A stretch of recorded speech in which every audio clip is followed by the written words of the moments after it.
Você creu, Deus deu, só a fé faz mudar sua vida. Você creu, Deus deu, a promessa em você será cumprida.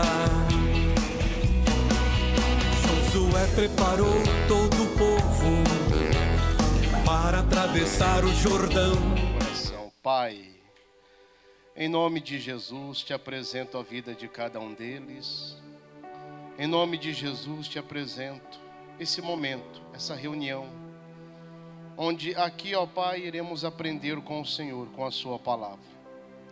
Com a palavra que é eterna, com a palavra que não muda. Que o Senhor tenha liberdade, Pai, para tratar conosco. Que o Senhor tenha liberdade, Pai, para falar ao nosso coração. Não aquilo que queremos, mas sim aquilo que precisamos. É isso que eu te peço. E eu peço isso, Pai, para que o nome do Senhor venha a ser glorificado. Para que o nome do Senhor venha a ser enaltecido. Para o todo e o sempre. E amém. E graças a Deus. Amém, queridos? Já desligaram o celular? Pastor, ainda não. Então desligue por gentileza, tá bom? Se ele ficar ligado, ele pode tocar. Tocando vai fazer barulho, fazendo barulho vai tirar a sua atenção, né? Não só a sua, como a atenção da pessoa que está aí pertinho de você. Então não custa nada desligar, ou pelo menos, né, colocar no modo silencioso, tá? Ou no modo avião. O importante é ele não atrapalhar no momento da pregação. Glória a Deus, irmãos. Glória a Deus, então. Meus irmãos, por gentileza, abra a Bíblia de vocês em Atos dos Apóstolos, capítulo 28. Atos dos Apóstolos, capítulo 28. Antes de lermos aqui, eu quero fazer uma breve introdução. E claro que essa introdução, ela faz parte da pregação. É uma introdução para que você possa entender, compreender de fato o que nós vamos tratar nesta manhã. O apóstolo Paulo, uma certa vez disse: não vos canso de vos anunciar as mesmas coisas, porque isso é segurança para vós. Em outras palavras, às vezes é necessário você trazer o mesmo ensinamento por algumas vezes, para que esse ensinamento possa ter condições de fazer a pessoa se firmar ainda mais na presença de Deus, na palavra dele. E vocês vão notar que esse entendimento, que a pregação de hoje, é algo que vocês já viram aqui comigo. Claro que nós vamos dar uma ampliada no entendimento, e essa ampliada, ela é necessária, mas vamos dizer assim, a espinha dorsal, né, da pregação, você já viu comigo. Mas, conforme já adiantei, às vezes é necessário você ensinar novamente o que você já ensinou, até para que isso traga segurança para a igreja, segurança espiritual ao povo. Então nós vamos ler aqui o início do livro de Atos, e assim que começarmos a ler, vamos ler até certo ponto, e eu venho então com a explicação. Amém, Jesus? Glória a Deus, então. Então vamos lá. Diz assim o texto: havendo escapado, então souberam que a ilha se chamava Malta. E os bárbaros usaram conosco de não pouca humanidade, porque acendendo uma grande fogueira, nos recolheram a todos por causa da chuva que caía e por causa do frio. E havendo Paulo ajuntado uma grande quantidade de vides ou galhos, e colocando-as no fogo, uma cobra, ou víbora, talvez esteja assim na sua Bíblia, fugindo do calor, lhe acometeu a mão. E os bárbaros, vendo-lhe a víbora pendurada na mão, diziam uns aos outros: certamente este homem é homicida, visto como, escapando do mar, a justiça não o deixa viver. Mas, sacudindo ele a cobra no fogo, não padeceu nenhum mal. Irmãos, olha só. Eu não quero nesta manhã enfatizar a ação de Paulo ter sacudido aquela cobra no fogo e o veneno da cobra não ter causado ali nenhum dano ao Paulo. Claro que isso tem um grande entendimento por detrás, mas trataremos disso num outro dia. O que eu quero tratar com vocês é o seguinte: nós devemos tomar cuidado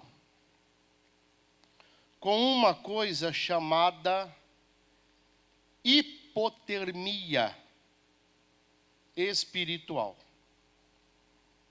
Como assim, pastor, hipotermia espiritual?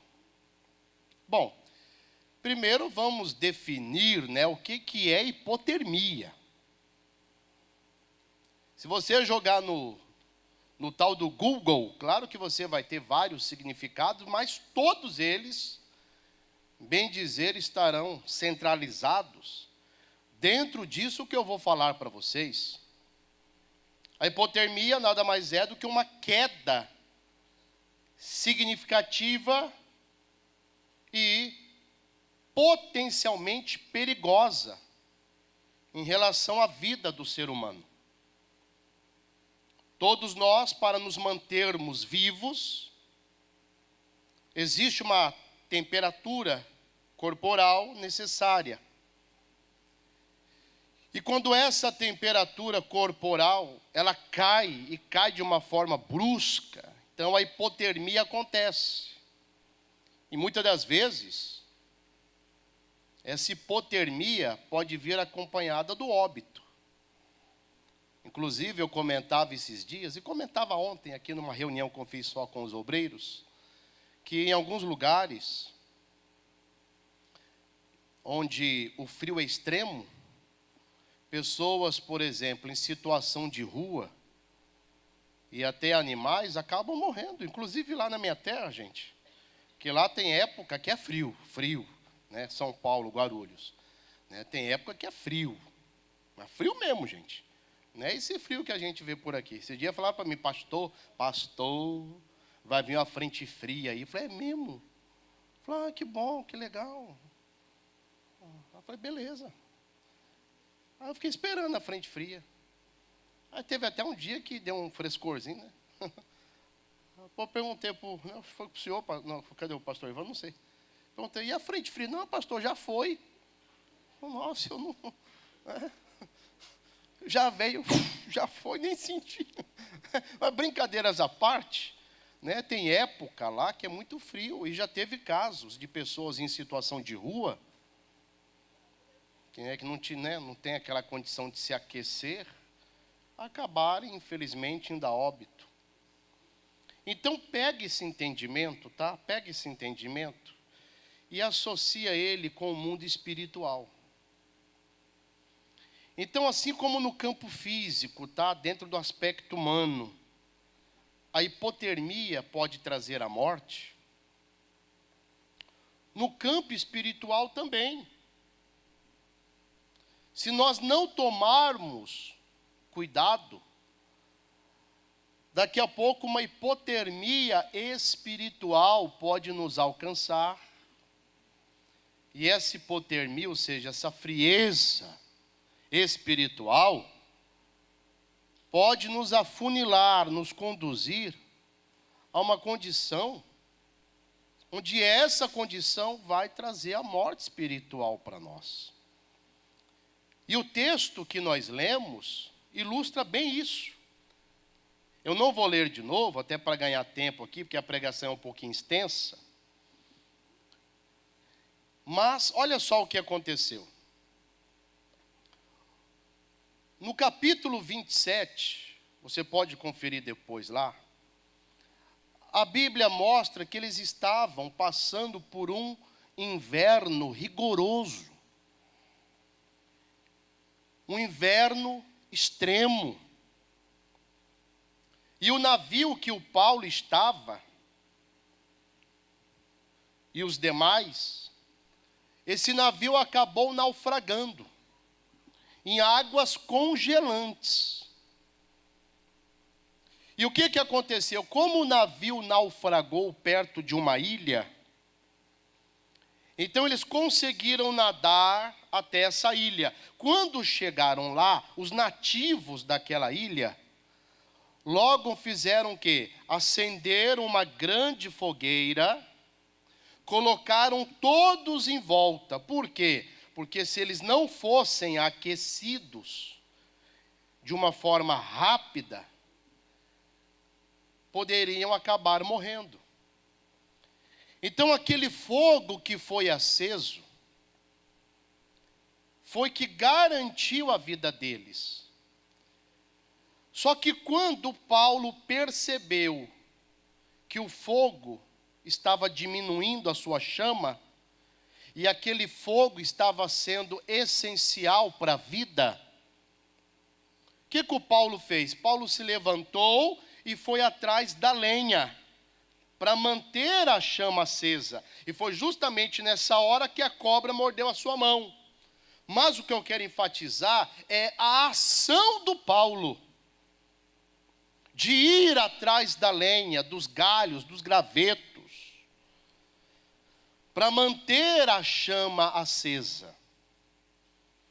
E aqui, irmãos, vamos entender algo, olha só.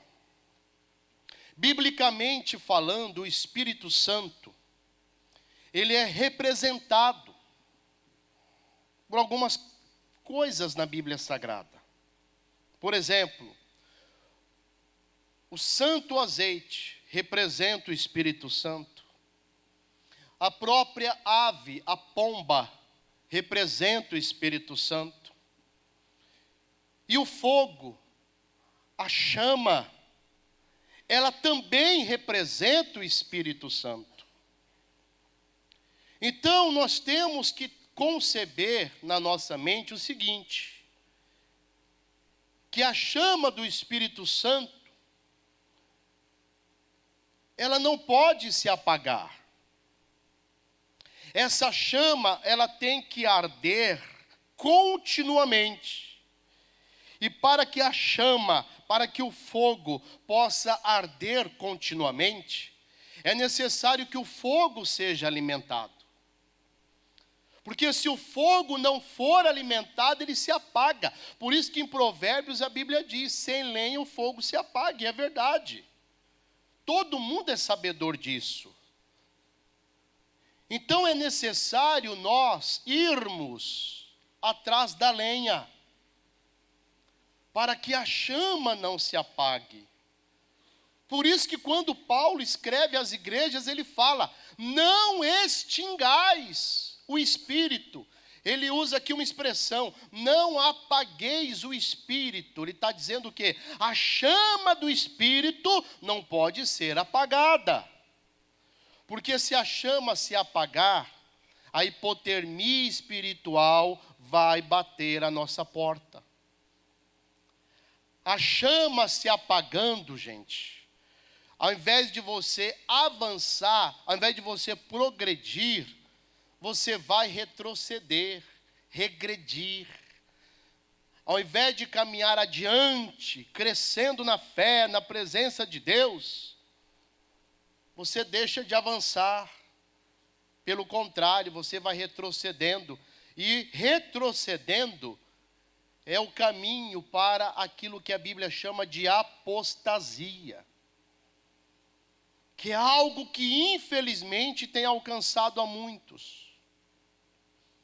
Muitos não estão mais se preocupando com a sua vida espiritual.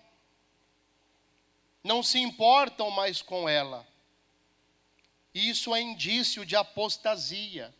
O que é se apostatar, pastor? É justamente isso, é se afastar.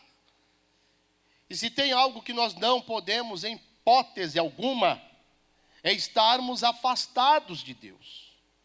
Por isso que a chama tem que arder continuamente. Então existem elementos, inclusive você aprendeu isso na escola, lá na aula da 5ª série, aula de ciência. Ainda tem ciências, tem? Tem na grade, tem? Tem? Então tá bom.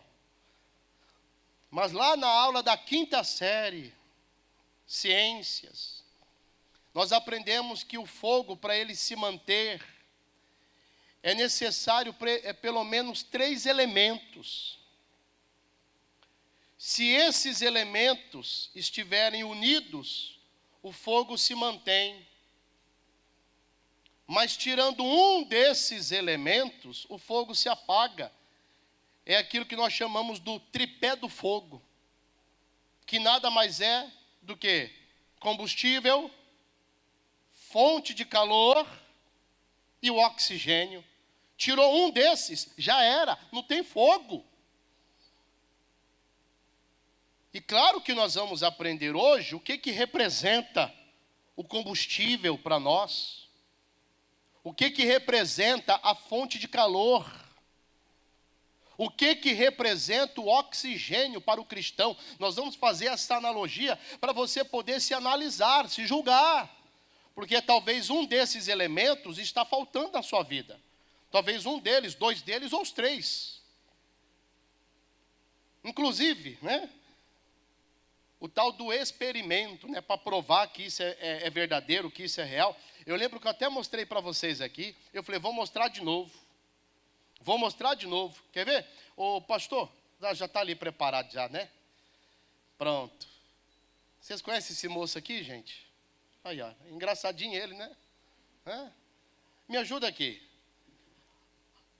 Isso aqui nada mais é do que uma vela, tá, gente? Um toco de vela. É um toco. Tá fixa, filho? Tá? Ó. Acenda aqui para mim, por gentileza.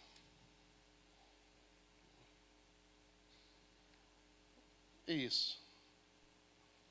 Tem como segurar? Põe aqui em cima esse outro aí de vidro. Isso. Põe aqui em cima. Segura aqui, fora do ar ali, senão vai, né? Caiu não? Quase, hein? Ó. Aí, gente, ó, o fogo está aceso. E os 3 elementos dos quais eu falei estão aqui. O fogo, para se manter aceso aqui, ó. Bom, primeiro porque tem oxigênio no ambiente. Além do oxigênio, tem um combustível, que é a própria vela, ou seja, a parafina, né, e o cordão. Tá? Além disso, a fonte de calor, que foi o fósforo que ele acendeu e colocou ali. Então aqui a chama se mantém acesa. E espiritualmente falando, ó, é assim que devemos estar, com a chama ardendo, acesa. Só que o diabo não quer que isso aconteça. Porque ele sabe que se você se manter assim, aceso, ele não tem como triunfar sobre a sua vida. Então ele vai fazer de tudo para apagar a chama.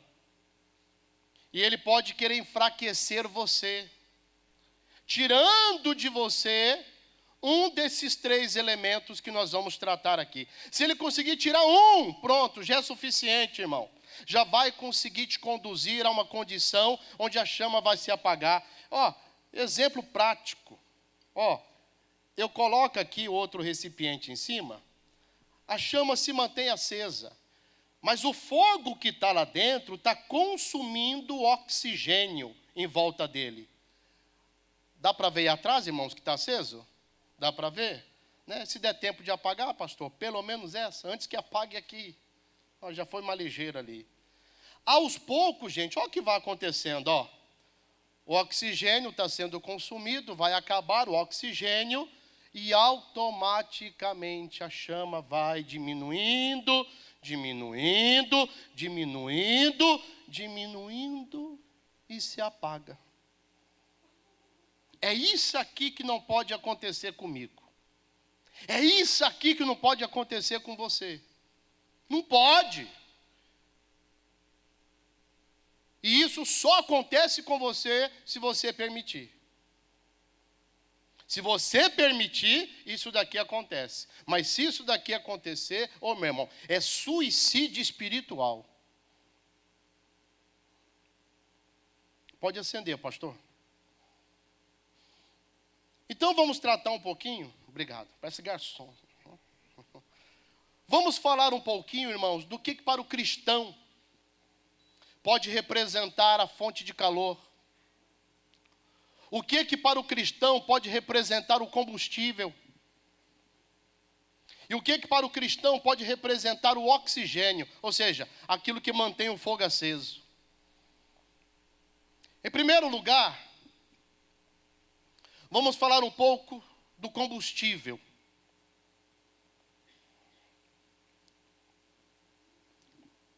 O que pode representar o combustível para nós?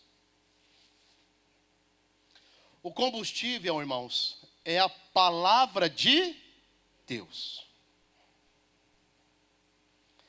A palavra de Deus é o combustível que faz parte daquilo que é necessário para que a chama, para que o fogo se mantenha aceso.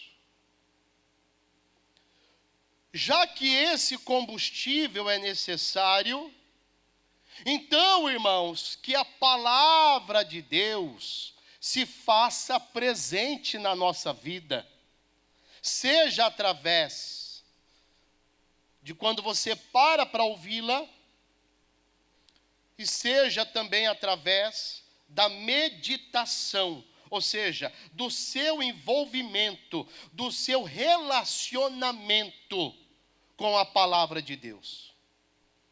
Por isso que a Bíblia Sagrada para você não pode, irmãos, ser um livro de gaveta. Por isso que a Bíblia Sagrada para você não pode ser um livro de enfeite.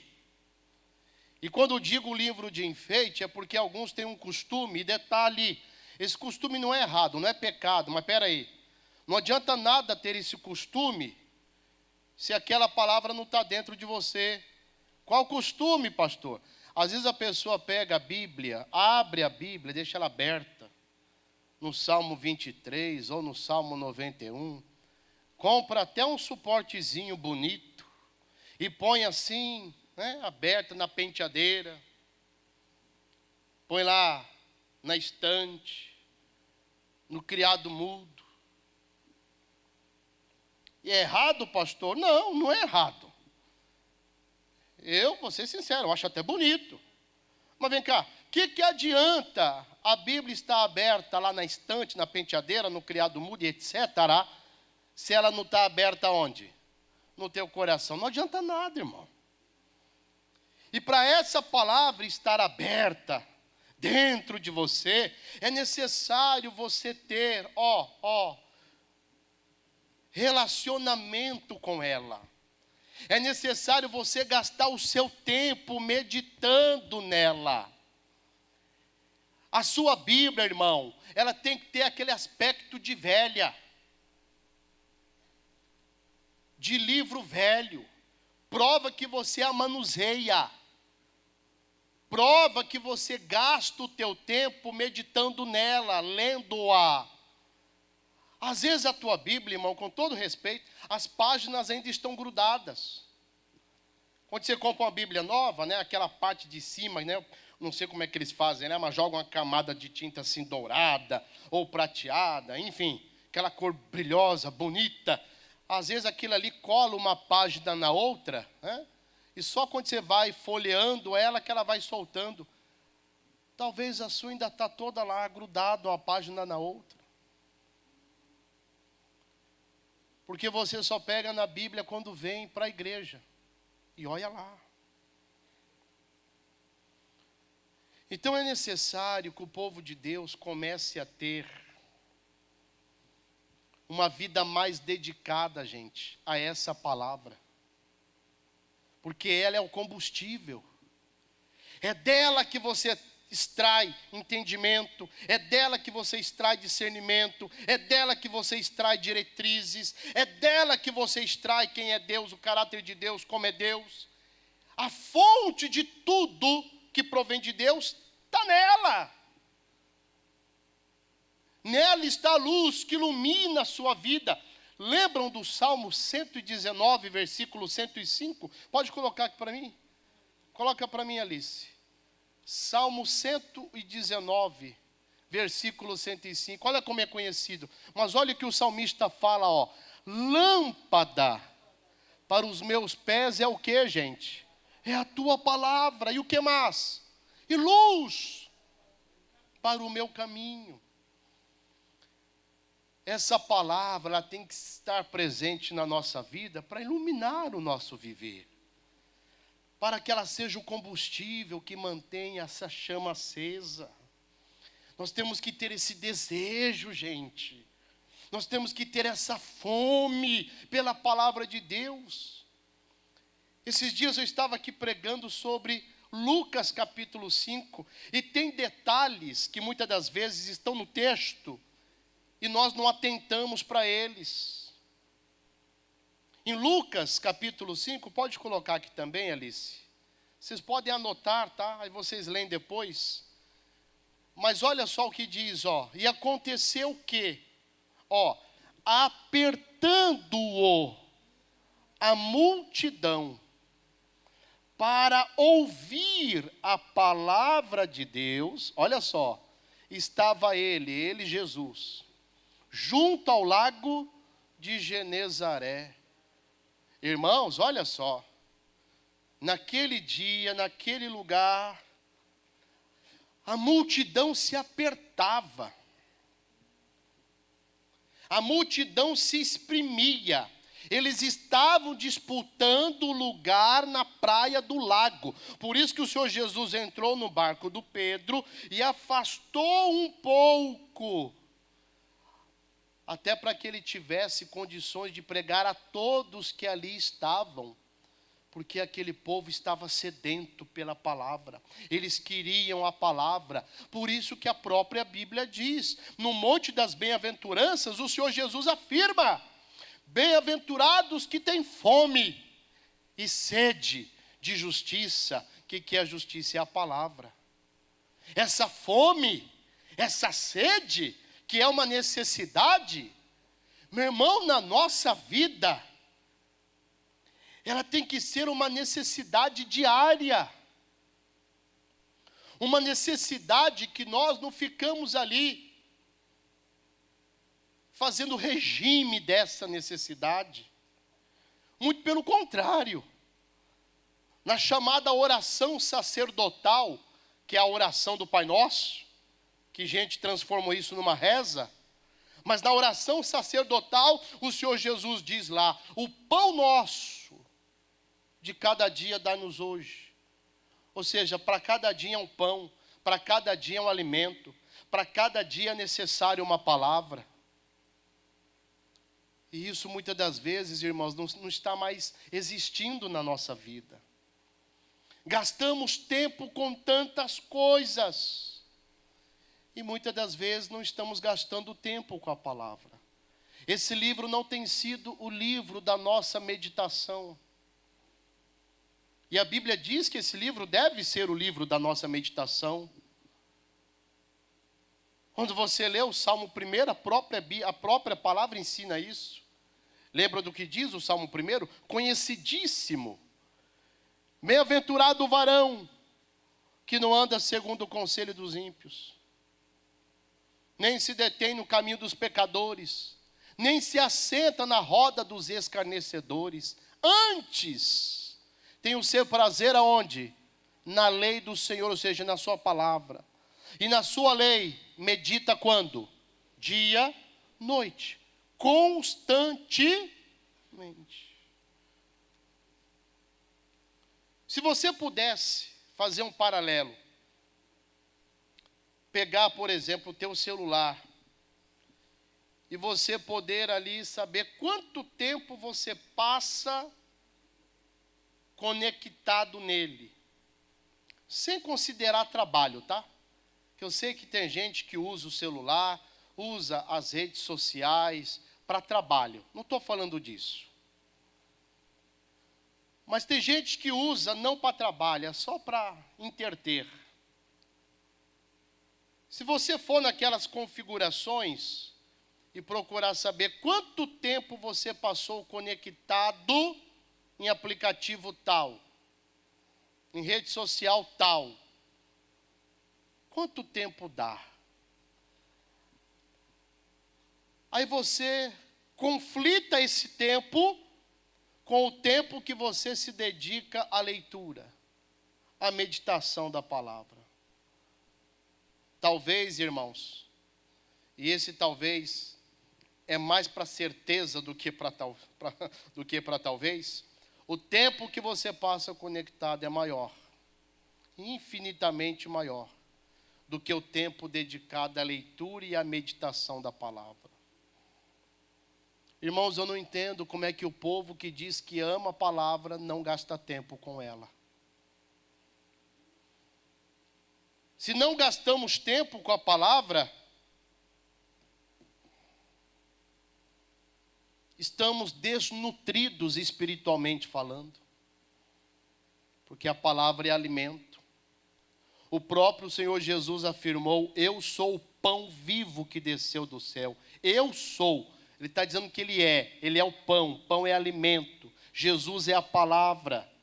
Por isso que em Mateus 4 e Lucas 4, naquele ambiente da tentação, onde o Senhor Jesus está ali sendo provado, tentado pelo diabo, o Senhor Jesus olha para ele no versículo 4 de Mateus 4 e fala: nem só de pão viverá o homem, mas de toda a palavra que sai da boca de quem?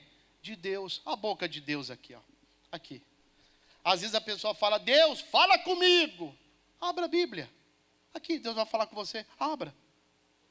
Eu desafio você, abra as Escrituras, medite nela e você vai ver Deus falando contigo. Você vai ver Deus tratando com você. Não com aquela voz audível, mas de uma forma que você sabe. Você sabe. Quando Deus fala com você, você sabe, gente. Você sabe.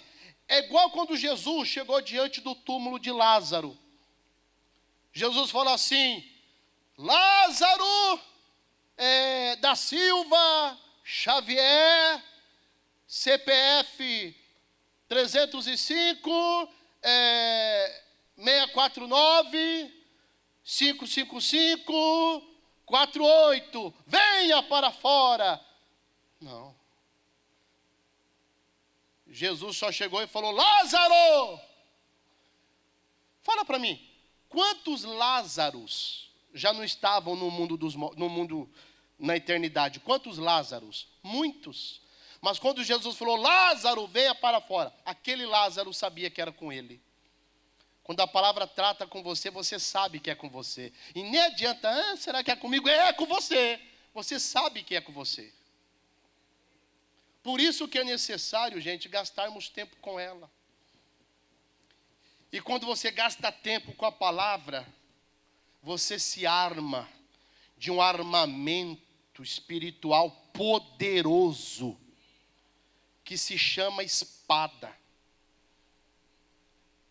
Em Efésios capítulo 6, põe para mim, Alice. Efésios 6. Olha o que a Bíblia diz aqui. Tomai também o capacete da salvação e a espada do quê? Do Espírito, que é o quê? Que é a palavra de Deus. Meu irmão, Não sei se você já assistiu aqueles filmes de época. Né? Do passado, da Idade Média. Aí você vê aqueles cavaleiros, ou melhor, cavaleiros, né? Cavalheiro. Cavalheiro é esse camarada que é um cavalheiro com a esposa. Ele abre a porta do carro e fala, vai, entra logo. É o cavaleiro, pronto. Aí ele pega aquela, né? Uma vez eu vi uma cena, eu acho que foi naquele filme, meu irmão. Aquele filme, A Volta dos que não foram, acho que foi esse. Né? Mas estava lá o cavaleiro perto do cavalo dele, e ele amolando o fio de corte da espada dele. Tipo com aquela pedra de amolar faca, né? Faz até aquele barulhinho. Faz o barulhinho aí, filho. Vai. Ixi. Tá bom. E ele amolando assim, ó. Irmão, quanto mais você se dedica à palavra, é como você está amolando a espada do Espírito aqui, ó. Aí quando o diabo resolve investir contra você, a espada está amolada, está afiada. É a espada que é a palavra, gente. Você pode ver que Jesus usou a espada. Repito, Lucas 4 e Mateus 4. O diabo está lá tentando a Jesus. Jesus é espadada nele. É palavra atrás de palavra. Está escrito, está escrito, está escrito. Ou seja, espadada, espadada, espadada. É palavra, palavra, palavra. E às vezes o crente não tem isso. Ele não se envolve com a palavra. Gasta o tempo dele com tantas coisas. Não que você não possa, irmão, um dia parar, desfrutar de um lazer, ir lá para o cinema, assistir um filme adequado, né? Ir lá, fale um filme bacana. Como que é? Deus não está morto. Amém. Vou falar, assistir o Quarto de Guerra, falaram aí. Foi o senhor, irmão Grave, que falou? Não? Bom, Reinaldo. Eita Jesus. Nada contra. Mas é necessário você gastar tempo com ela, gente. É necessário você, um momento, parar e falar, peraí. Eu vou meditar nessa palavra. Eu vou ter conhecimento dela. Eu vou afiar a minha espada. E é necessário. Porque ela é o combustível. Glória a Deus. Segundo lugar, a palavra é o combustível. E a fonte de calor? A fonte de calor, irmãos, é o lugar onde você está. A fonte de calor é a igreja. E sabe o que é triste? Tem muitos que estão se afastando dessa fonte de calor. E a fonte de calor é extremamente necessária, irmãos, para a chama se manter acesa. Muitos, às vezes, não estão mais dando a devida importância àquilo que nós chamamos de hábito congregacional. Que é o hábito de congregar. Eu não preciso de igreja. Eu sou a igreja. Daqui a pouco está falando, eu sou a quarta pessoa da Trindade. Eu sou um anjo. Louvado seja eu. Glória a mim nas alturas. Não, porque tem gente, irmão, que ela fala com a voz assim que você, nossa, se sente mais santo que a palavra. Que história é essa que não precisa de igreja? Que história é essa que não precisa de congregar? Por isso que é necessário você ter contato com a palavra, porque quando você tem contato com a palavra, você vai aprendendo. Irmão, desde os tempos mais antigos, a ideia de Deus sempre foi agrupar, unir, congregar o povo dele. Quando nós olhamos para a igreja primitiva, está lá, a igreja primitiva se reunindo como igreja. Quando você olha para Atos dos Apóstolos, que mostra a igreja dando os seus primeiros passos sem a presença física de Jesus, somente com a presença espiritual, está lá, a igreja reunida. Quando Paulo tinha que partir no dia seguinte, naquele episódio que o Eutico cai da janela e quebra o pescoço, e Paulo traz ele de volta à vida, o texto é muito claro, que eles estavam reunidos como igreja. Em Atos capítulo 2, quando se cumpre a promessa de Joel, o profeta, fazendo com que o Espírito Santo fosse derramado sobre toda a carne, estava lá, a igreja reunida. Quando você lê Atos 11, 26, põe para mim aqui, Alice. A Bíblia diz, e sucedeu que todo um ano se reuniram, aonde, gente? Naquela igreja, naquela tônica, apontamento de lugar, de espaço geográfico. Aqui não se refere a pessoa, aqui se refere a lugar. E sucedeu que todo ano se reuniram naquela igreja e ensinaram muita gente. Aí ele continua, e em Antioquia foram os discípulos pela primeira vez chamados cristãos. Olha o povo de Deus se reunindo. Congregar é necessário, gente, porque a igreja é lugar de ensinamento, como o próprio versículo que você acabou de ler comigo diz. O povo que não congrega é um povo que vai se esfriando. O povo que não congrega, a pessoa que não congrega, aos poucos a chama vai se apagando. Quando você lê Hebreus capítulo 10, lá no versículo 25, o escritor da carta aos Hebreus faz um alerta. Diz assim, eu estou falando assim, gente, vários textos.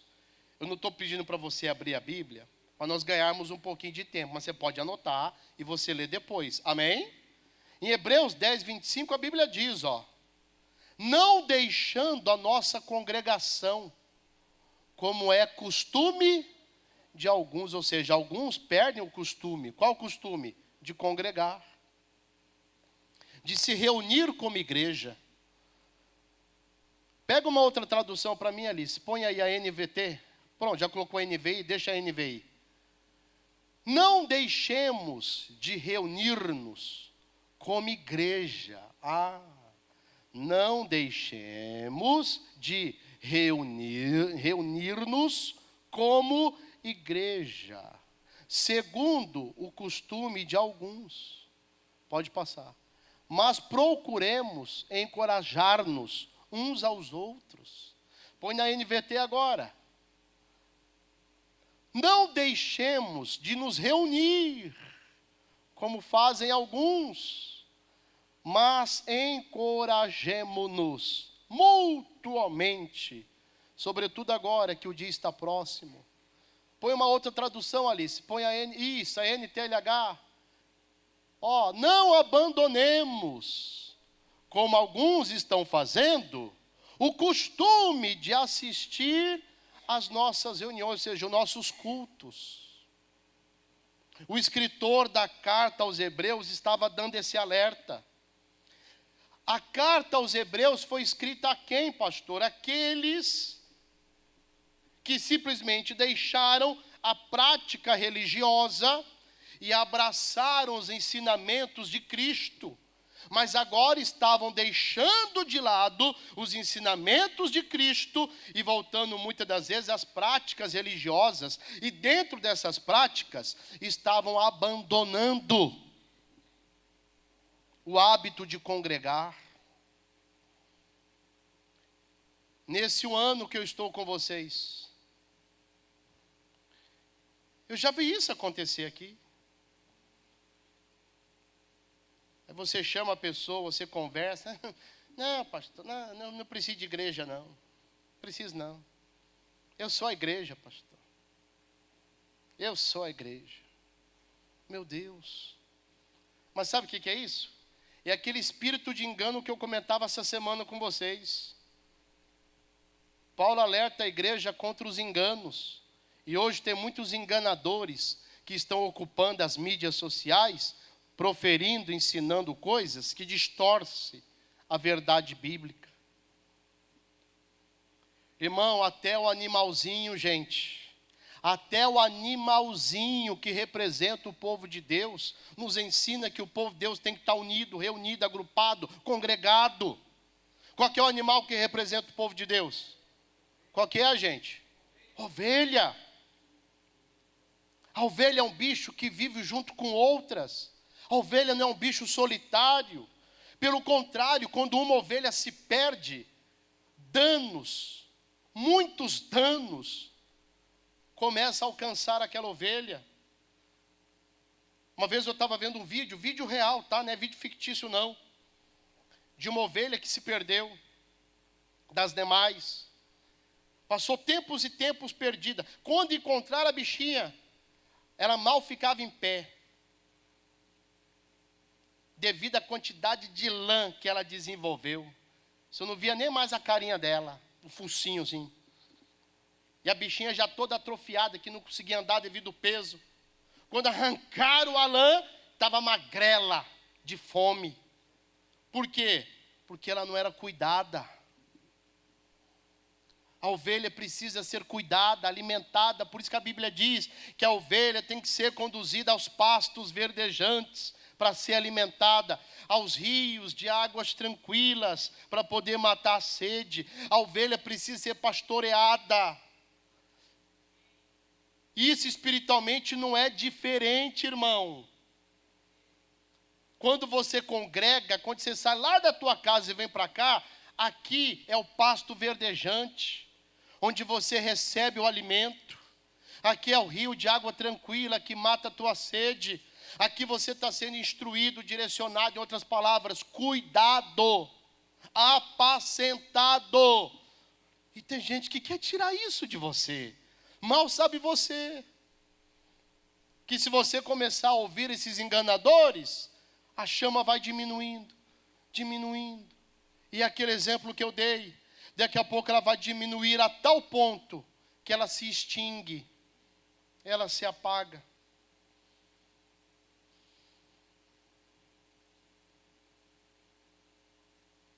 Eu acho bonito o Salmo 84.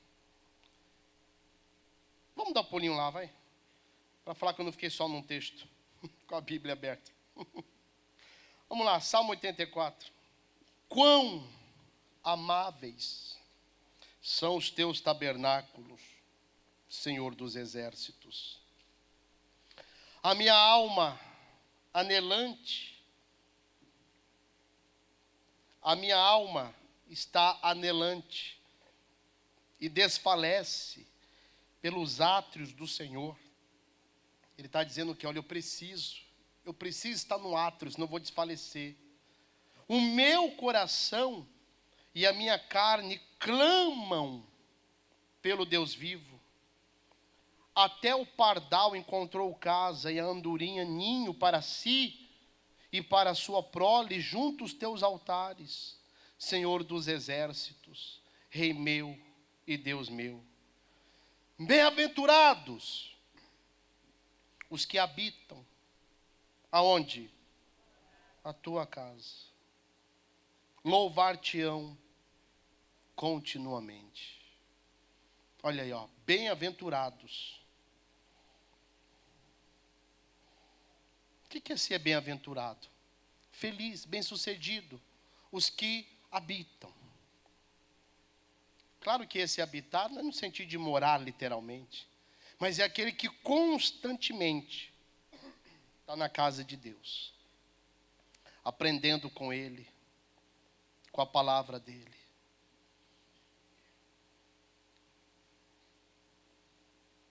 Nunca perca, irmão, o hábito congregacional, nunca, nunca, jamais. Porque congregar é a fonte de calor que mantém a chama acesa. Amém? Terceiro lugar para encerrar. Falamos até então que o combustível é a palavra de Deus. Falamos até então que a fonte de calor é a igreja, é o hábito de congregar. E o que representa, pastor, o oxigênio? O oxigênio, irmãos, é a oração. O oxigênio é a oração. Por isso que nós devemos ter uma vida de oração. O oxigênio é essencial para a vida. Ou seja, a oração é essencial para uma vida ativa com Deus. Um cristão que não ora é um cristão que não se relaciona com Deus. E esses dias eu pregava para vocês, eu ensinava a vocês o poder da oração, a eficácia da oração. Gente, a oração, ela move o mundo espiritual. Por isso que em Daniel 10:12, quando você lê o texto lá, Daniel está lá com a cara no chão, clamando, orando. De repente ele é tocado por um anjo.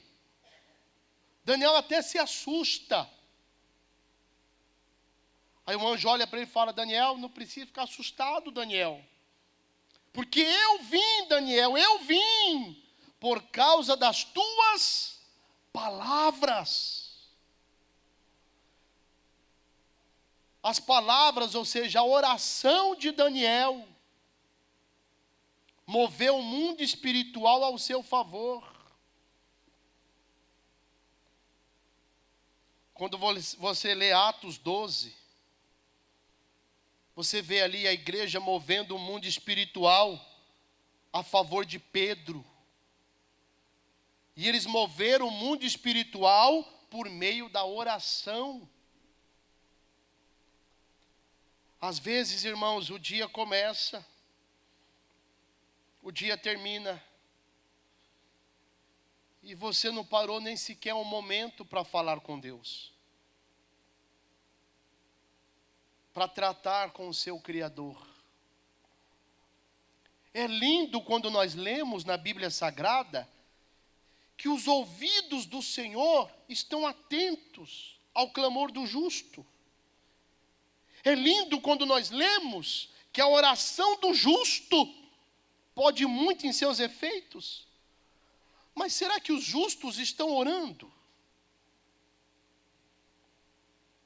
Será que o Senhor Deus, Ele tem ouvido de fato a sua oração? Quando você lê Cantares 2,14, a Bíblia diz: pomba minha, faça-me ouvir a tua voz. Deus, Ele tem prazer em ouvir a voz do povo dEle. E às vezes, irmãos, somos negligentes. Queria falar uma coisa aqui, mas não quero que ninguém se ofenda. Às vezes eu fico observando muitos na hora da abertura do culto, gente. E eu percebo que muitos têm dificuldade na hora da oração. Às vezes a pessoa está aqui abrindo o culto e a pessoa está lá, assim.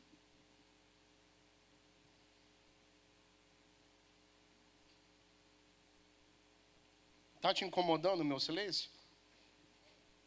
Assim Deus fica.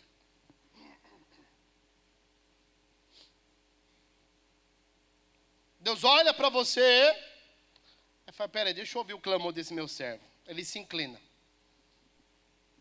Não estou ouvindo não, espera aí. Deixa eu inclinar mais um pouquinho. Espera aí.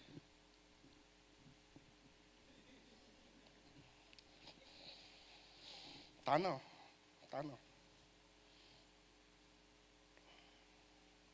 Entendeu? Não, pastor, é que a Bíblia diz que Deus intercede por nós, Deus conhece o meu coração. Para de papagaiada, para. Não, pastor, eu faço uma oração assim, sabe, meditada. Ou sussurrada.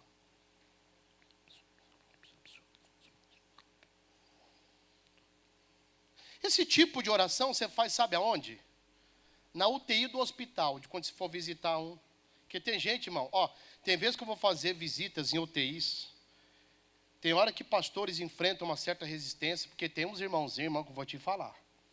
Chega numa UTI do hospital, tá lá a pessoa no leito lá, aí chega lá e quer, né? Senhor Deus, em nome de Jesus, meu papai, em favor dessa vida. Pronto, irmão. O enfermeiro tem que ir lá fazer. Tem gente que não tem noção. Você vai entrar numa UTI para poder orar, aí sim, é pela fé, gente. É colocar ali a mão, se puder, sobre o lado da cabeça da pessoa. Deus, em nome de Jesus, apresenta a vida dele, a vida dela.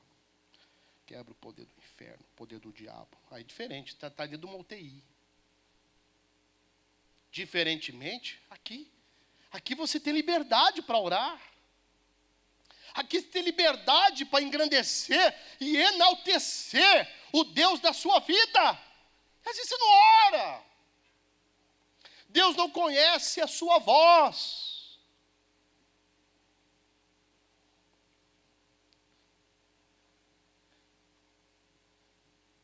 Quanto mais você ora, irmão, mais você se relaciona com Deus.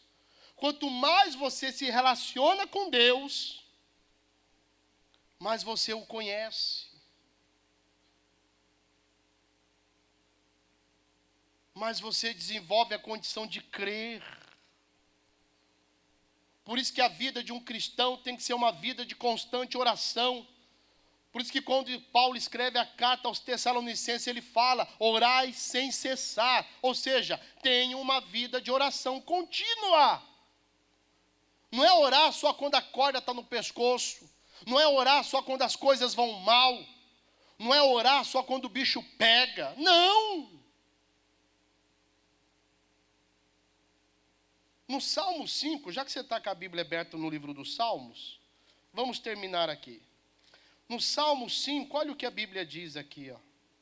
Salmo 5 diz assim: dá ouvidos às minhas palavras, ó Senhor. Atende a minha meditação. Atende a voz do meu clamor, Rei meu e Deus meu. Pois a ti o que, gente? Orarei. Pela manhã ouvirás o que? A minha voz, ó Senhor. Pela manhã me apresentarei a ti e vigiarei. Olha só as palavras do salmista. Ele está dizendo, Senhor, de mim, o Senhor vai ouvir a minha meditação, o Senhor vai ouvir o meu clamor, o Senhor vai ouvir a minha voz, o Senhor vai ouvir a minha oração. Pela manhã o Senhor vai ouvir a minha voz. E às vezes o povo de Deus não está tendo, gente, esse costume. É hora de mudarmos isso. É hora de começarmos a ter uma vida de constante oração. É hora de começarmos a ter uma vida onde congregamos mais. É necessário termos uma vida de maior relacionamento com a palavra. E tudo isso por quê? Porque fazendo isso, a chama se mantém acesa. E a chama se mantendo acesa, com certeza, irmãos, a presença de Deus se manifestará sobre a nossa vida, em nome de Jesus. Glória a Deus. Fica de pé.